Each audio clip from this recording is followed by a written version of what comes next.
کہا جی کہ ہم نہیں چاہتے ہمیں شیطان کا گروہ بنایا جائے یا گنا جائے، تو اللہ فرماتا ہے استحوذ علیہم الشیطان فانساہم ذکر اللہ اولئک حزب الشیطان، کہ شیطان ان پر غالب آ گیا اور اس نے پھر انہیں اللہ کا ذکر بلا دیا۔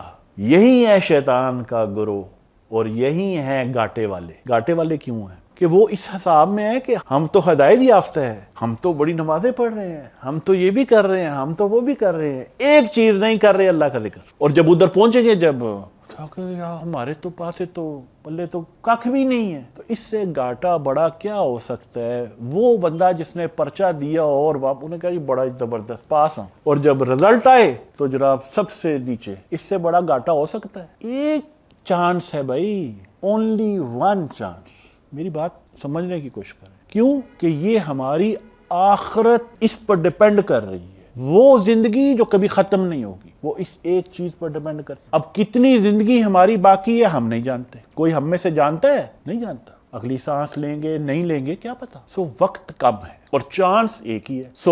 شیطان کے گروہ میں نہ ہونے کی علامت کیا ہے؟ اللہ کا ذکر۔